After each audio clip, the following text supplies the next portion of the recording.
Thank you for being here. I have some good news for you. More people are going to make more money in the next few years than have been made in all of human history. In the year 1900, there were 5,000 millionaires in America.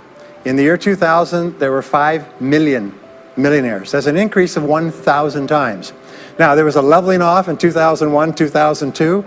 In the last 2 years, the number of millionaires has jumped 33%. It's jumped to 8.2 million millionaires in America, and virtually all of them are self-made, which means they started without a pot to you-know-what in or a window to throw it out of.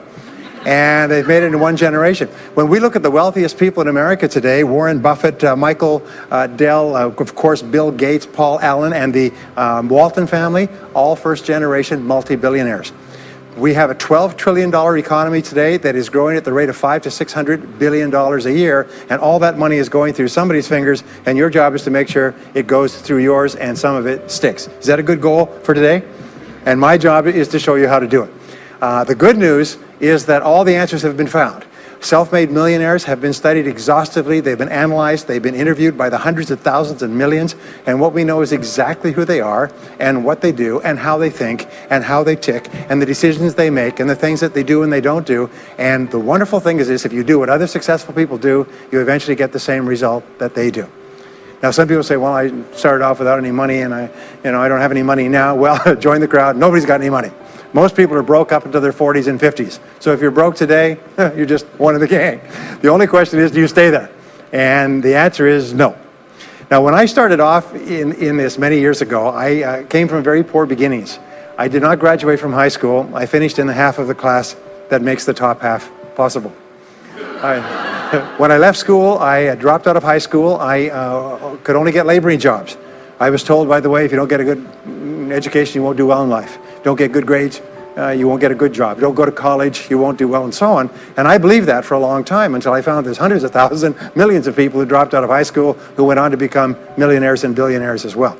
The reason I say that to you, by the way, is don't let it hold you back. Don't let any experience that you've ever had in your life act as a brake on your potential, because there's hundreds of thousands of people who've had it worse than you could ever dream of, who've gone on to accomplish wonderful things. So, I worked at laboring jobs for several years. I worked in construction. I worked on farms and ranches. I worked in factories putting nuts on bolts hour after hour. And one day, in a state of frustration, I began asking this question: why is it that some people are more successful than others? Now, in the Bible, there's the line that says, "Seek and ye shall find, for all who seek findeth. Ask and the door will be open." So I began asking other successful people, what are you doing differently from me? And they told me, and I did it, and I got better results. I got into sales when I could no longer get a laboring job, like many of you. And in sales, I noticed that one of the guys in my company was making 10 times as much as anybody else, and he was selling the same product out of the same office at the same price to the same people under the same conditions, and he was making 10 times as much as anybody else. So I went and asked him, what are you doing differently from me? And he told me, and I did it. Now, what I discovered, which changed my life and which brought us here today, is I discovered the law of cause and effect. The law of cause and effect, sowing and reaping, action and reaction, is the great universal or iron law of the universe. What it says is that everything happens for a reason, is that there are no causeless effects, is that even if we don't know what is causing the effect, we trace it back. It's the basis of the scientific process, of all medical research, of all marketing, of all business, is if you can define an effect that you want, you can trace it back and find somebody who at one time did not have that effect, and then find out what they did, and then do the same things, and you eventually get the same results. We say that success is not an accident. Failure is not an accident. Success leaves tracks. So if you just follow the tracks of other successful people, no matter where you're starting from, you eventually get to the same place that they get. Well, this was a shocker for me, because, and I learned later in psychology, by the way, that one of the two most important things we need to have to be happy and healthy is a sense of control, a feeling that we are in control of our lives, that things are happening for a reason, and a sense of coherence, a feeling that things fit together. Well, when I realized the law of cause and effect explained everything, I thought, wow. So in sales, I went to the top of my sales force. I read and I learned, attended courses, and especially I applied what I learned. And then when I got into sales management, I again read the books and took the courses and asked for advice. And when I got into real estate and importation and development and manufacturing and distribution and a whole series of businesses over the years, the first thing I did is I asked, how does it work? How do people succeed in this field? And then I buried myself and immersed myself. I spent hours and hours and hours studying, and then I did what the most successful people did. Interesting point. We say that nature is neutral. In other words, nature doesn't care who you are. It doesn't care if you're tall or short or male or female or black or white, educated or uneducated. Nature doesn't care. All that nature cares is that you do what successful people do. It's like making a recipe. Nature doesn't care if you follow a recipe. If you follow the recipe exactly, you get the dish. Nature doesn't care who's doing it. And that's the wonderful thing about our society. It's basically like justice. It's blind, is nature doesn't care. In fact, there are a lot of people who are not as smart and not as talented as you who are doing vastly better than you, not because they're better, but because they're just following proven success methods. There's nothing that will make you madder than to see somebody who's dumber than you, who's making more money than you, right? Have you had that experience? So what we do is we use proven success methods. We just find out what they are, and we do them over and over again. Quick point, nothing works the first time, okay? Please understand that. Nothing works the first time. What is the average number of times that a person tries with a new goal before they give up? Can you guess? Well, the average is less than 1, because most people give up before they try even once. They say, that's a great goal. I'd love to be financially independent, and then they give up. They don't even try. They say, but I couldn't because of this and because of that and so on. And then they move away to a wonderful place called Someday I'll. You ever heard of Someday I'll? Someday I'll start saving money. Someday I'll get out of debt. Someday I'll lose weight. Someday I'll start a business. Someday I'll get serious about my finances. And most people live on Someday I'll. Your job and my job is to vote yourself off the island, right? And we start taking control of our lives. Well, about some years ago, I was called by a major businessman, and he asked me if I would do a talk for his 800 entrepreneurs that own separate franchises within his organization on how to become a self-made millionaire. And I said, sure. When you're a young speaker, you agree to speak on any subject. Sure, I'll speak on that subject. Now, I was just like most people. When I was young, I wanted to be a millionaire by the time I was 30.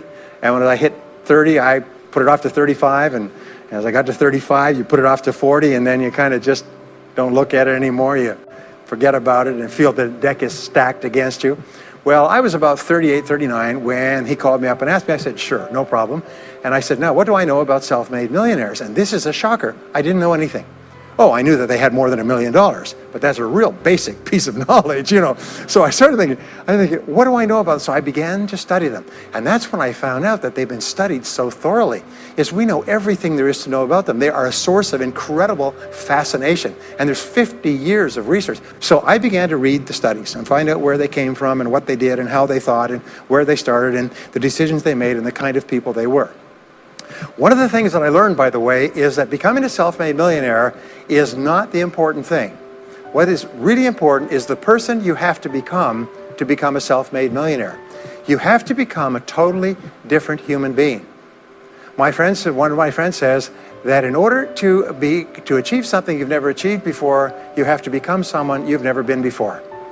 And it's a really important insight, is the qualities that you need to develop, qualities on the inside to become a self-made millionaire, are incredible qualities that make you a vastly better person. Not only better in terms of character, determination, discipline, decision-making, strength, and so on, but they make you a far better person. They round out your character in a far better way. So the real payoff of becoming wealthy is not because you can eat more, because how many more meals can you eat? How many more clothes can you wear? Because it's the kind of person that you become, and then the kind of people that you associate, the kind of life that you have. And so the things that we're going to talk about now, and I know that you're some of the smartest people in our country, so I'm going to give you these ideas very quickly, like dealing cards. What I found in my research is that there's a series of qualities that self-made millionaires have. If you have these qualities, your success is virtually guaranteed.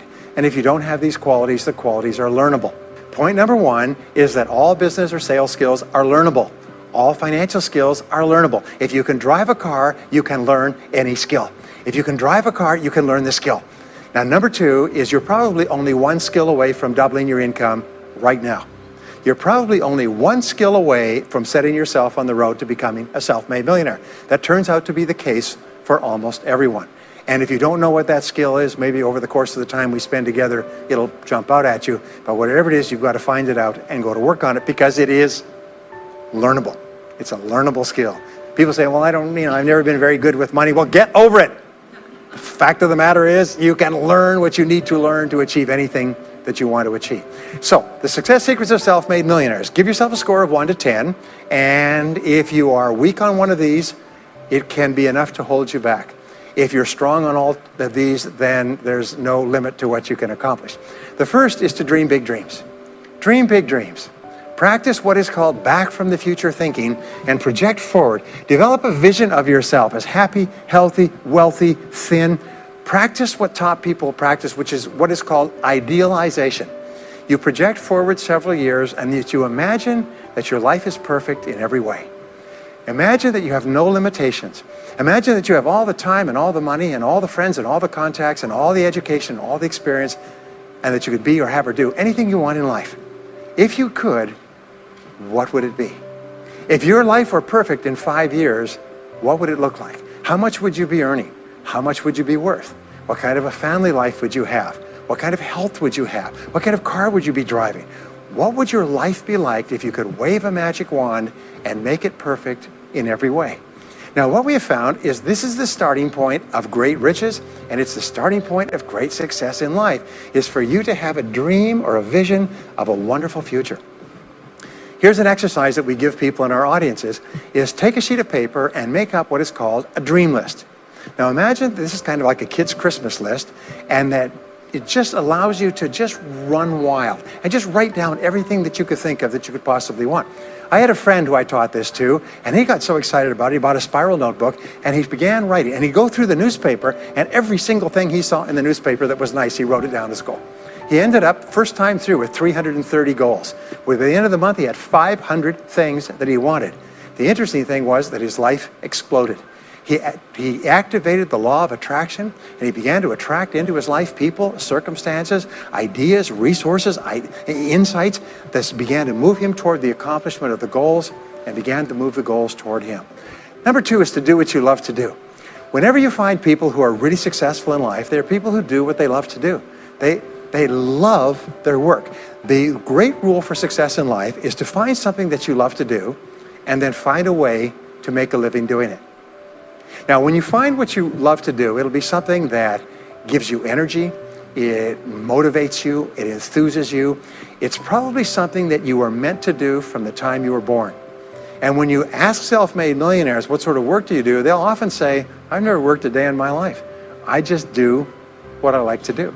I had a graduate in my course once who came up to me and said, that's interesting. He said, when I was a little boy, I loved to study airplanes. He said, I got airplane books and I had airplane models and I had toy planes and then I got into competitions with remote-controlled planes. He said, when I grew up and went to school, I studied aeronautical engineering. He said, today, I'm 35. He said, I own 3 companies. One builds small aircraft. Another one repairs and services small aircraft. Another one is in leasing and chartering small aircraft. He said, I've never worked a day in my life. He said, I've just played with planes since the time I was a kid.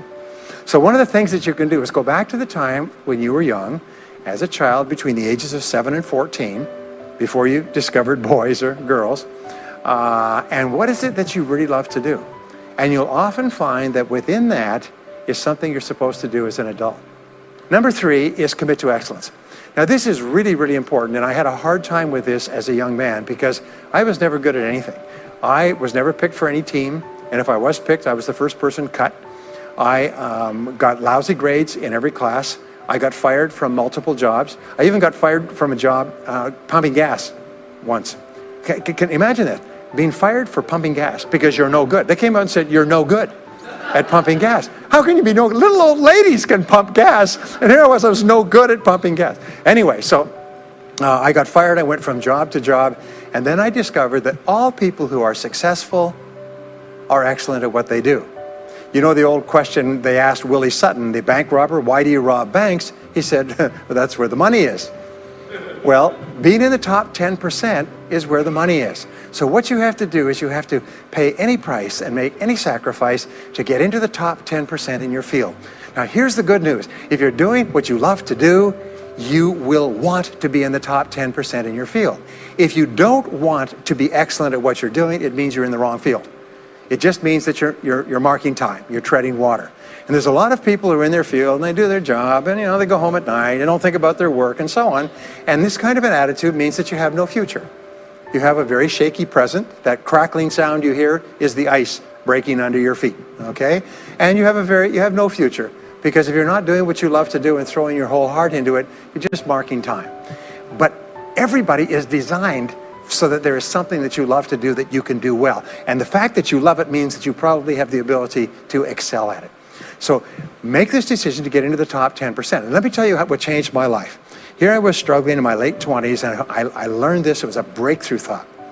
Is that everybody's in the top 10% started in the bottom 10%. Everybody who's doing well was once doing poorly.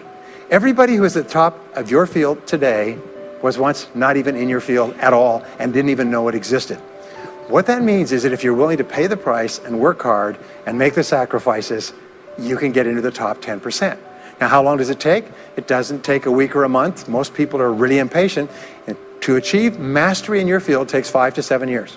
People say 5 to 7 years. Geez, I'll be 5 to 7 years older before I start enjoying the big rewards. Well, how much older will you be in 5 to 7 years anyway? Now, here's an important point. Are you ready? The time is going to pass anyway.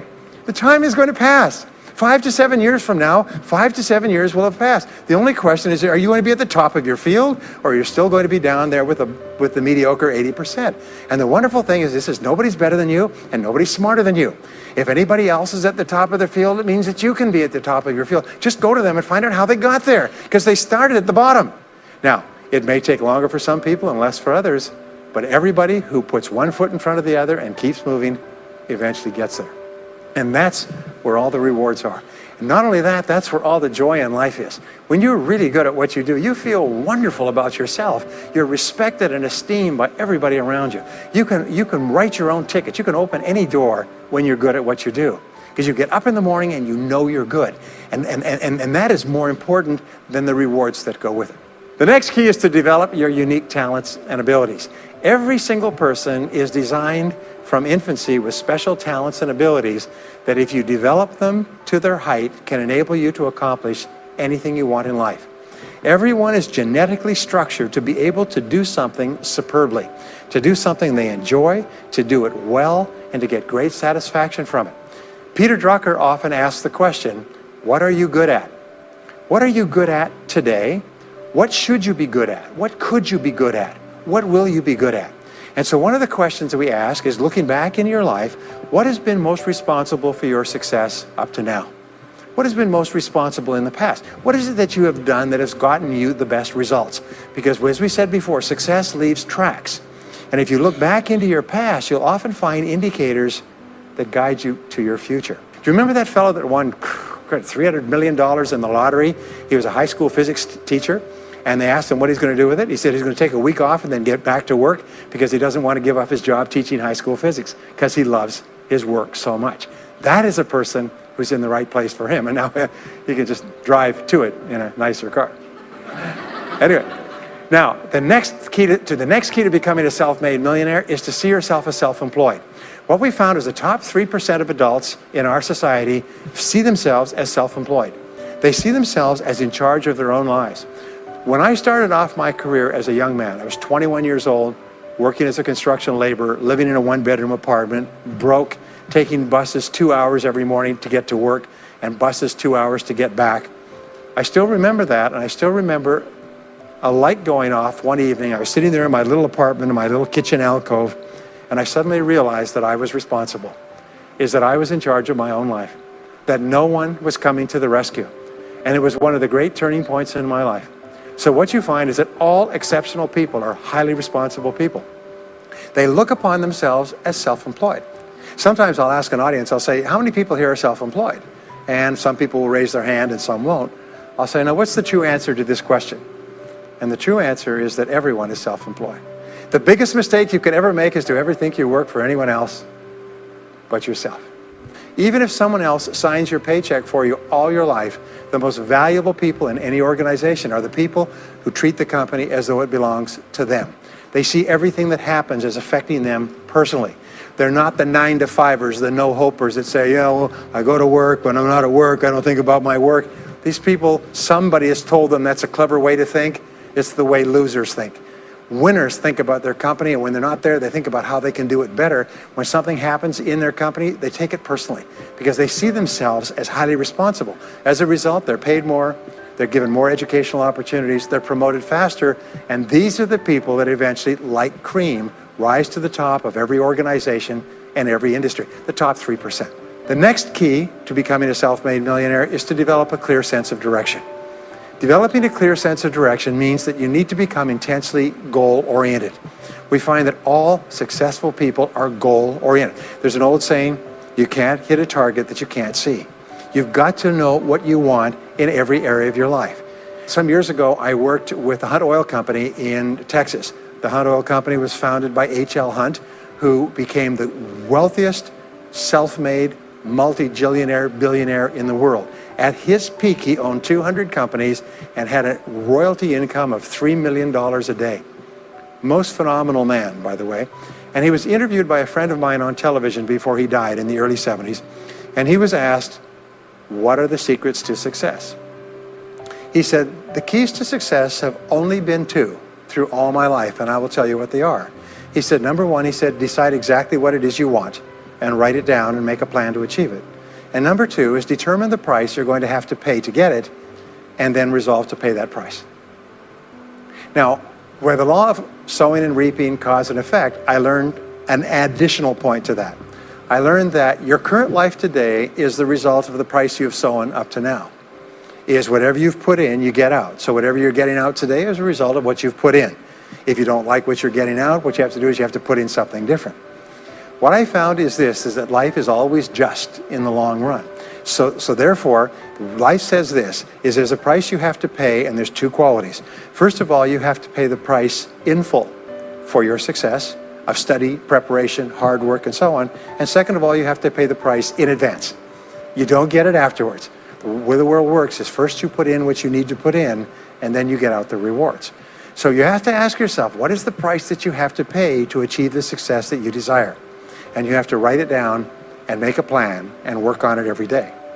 Now let me give you a quick exercise, which is my only take-home or homework exercise for our time together.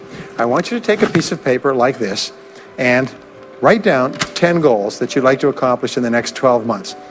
Write the word goals and today's date at the top of the page. Write down 10 goals you'd like to accomplish, and then ask yourself this great question. If you could only accomplish one goal on this list, but you could accomplish it within 24 hours, which one goal would have the greatest positive impact on your life? Now this is a great question because it'll usually jump out at you. You say, that's the one. If I had this, that would have more of an impact on my life than anything else. Sometimes it's a financial goal, sometimes it's a health goal, sometimes it's a relationship goal. But whatever it is, put a circle around that goal and then turn the page over and write it at the top of the page. Set a deadline on the goal, make a list of everything that you could think of to do to achieve the goal, and then begin working on your list. And here's the kicker, do something every day. Do something every day that moves you one step forward towards your major goal. My promise to you that this exercise, selecting your most important goal, making a plan, and working on it every day, will change your life in ways that you cannot imagine. They say that people begin to become great when they determine their major definite purpose, their number one goal, and work on it every day. It is the secret to becoming a self-made millionaire. It's the secret to great success in life. My promise to you is a week, a month, a year from now, you'll look back and you'll be absolutely staggered at the difference it makes. I was giving a seminar not long ago, and a gentleman came up to me. He said, you know that goal-setting exercise? It changed my life 10 years ago. He said, I was broke, I was divorced. He says, I was an alcoholic, and somebody dragged me to one of your seminars. He said, and I did that exercise and I picked my major goal. He said, it changed my life. I said, in what way? He said, today, he said, I'm worth $40 million. I said, wow. He said, yes, and I owe it to that lesson. Next is refuse to consider the possibility of failure. It's the most amazing darn thing is that the fear of failure is the greatest single obstacle to success in adult life. And it's not failure itself, because each one of you is a professional failure. Each one of you has failed over and over and over again. Isn't that true? All of us fail. All human beings fail over and over. 9 out of 10 things that we try don't work out the way we expected. We have failures in relationships and in jobs and in careers and investments and everything. It's not the failure that holds you back. The failure makes you smarter. We say that it is the fear of failure, not failure, that holds you back. And the way that you overcome failure is you never consider the possibility of failure. The rule is this, is there's no such thing as failure, there's only feedback.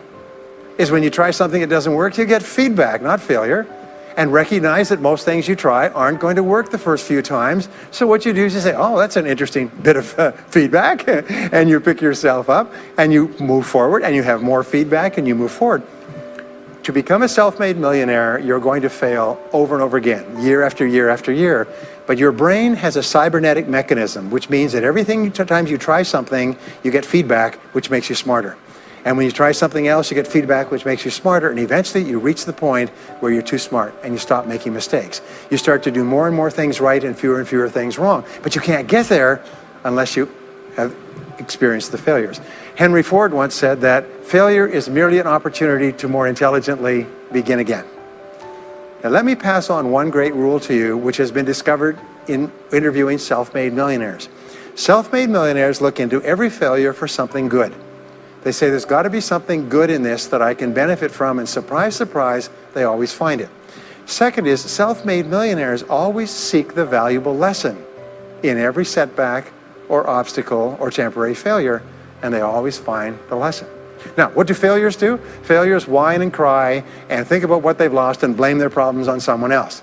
Successful people say, what can I learn from this that will make me smarter next time? And my promise to you, those who seek find, is that if you go looking for a valuable lesson in the biggest problem that you're facing today, you'll always find the lesson. Here's another possibility. Your biggest problem today could be the biggest gift that you have ever received, because it may contain within it the lesson that will make you successful. If you stop thinking about what happened and who's to blame, and you start looking for the gift within your problem, sometimes it can transform your life.